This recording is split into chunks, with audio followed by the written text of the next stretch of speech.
With the unicorn example, Noelle Noman even talks about opinion leaders, saying that leaving the unicorn, the gorgon, and the manticore on a chain is just a way of keeping up with fashion. So it's definitely an interesting connection with the two-step flow of communication model. And Noelle Newman also discusses how people have an extraordinary gift for sensing the climate of opinion, which Patty Scannell in Chapter 2 suggests that creates a compulsion to spend and consume time and money, which we definitely see with topics like fashion.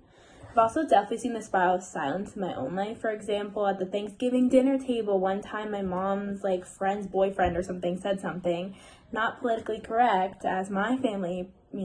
believes, and my mom went after him for it. But I spiraled into silence because, as Noelle Noman says,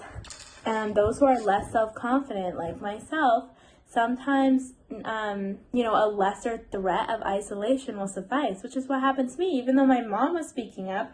I, went outside. In the reading, the author presents different surveys from the 60s launched on a fraction of society who were asked all sorts of questions about the estimated results of the new elections.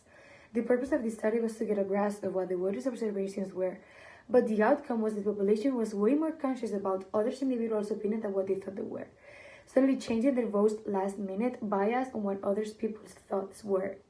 So in this reading, public opinion is a state of full consciousness of other actions and opinions in which the population is aware of their surroundings and may alter their lifestyle choices basing themselves on other individuals' actions. So this reading reminded me a lot of what the article ourselves had to present, Public Opinion by Walter Lippmann. His take on public opinion did not differ much from Noelle Newman's, both agreeing that the weight mass media and communication has on people is very big. So both studies were published at the beginning of the 20th century, where the only form of media was the television and the radio, but the biggest hold and impact was from the TV. So another way of entertainment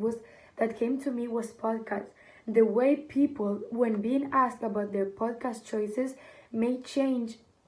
according to what they think others will listen. Instead of saying, I listen to top 10 things most curious about the world, they say, no, I listen about the fluctuations of the sales market or very interesting World War II podcast, and not saying the real truth because it might look weird to the eyes of other people or other views. As we know, humans have such a tendency to imitate other people, especially when they feel insecure about themselves or with fear of isolation. As Tocqueville said, people dreaded isolation more than ever. As we saw in the last class, and as we could read in the text, this was tested in the Ask length of line experiment, where you could see how a person's own opinion are influenced by those in a group.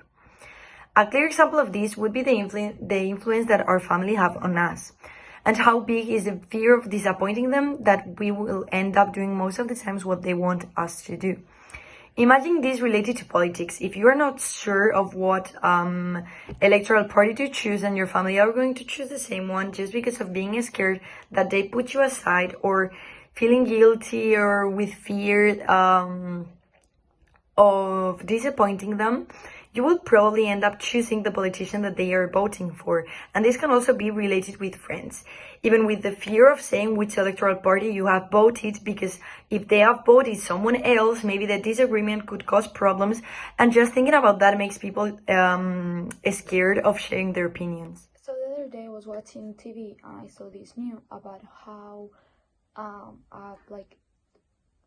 8 men raped one woman, and they talk about this, and I thought about this chapter because they talked about how in this group of people only one of them is the rapist, only one of them has this idea of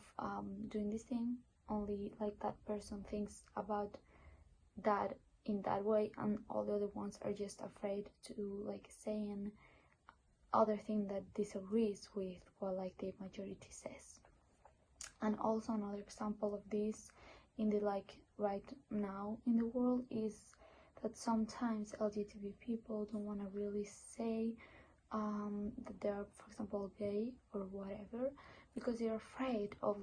people thinking bad about them or being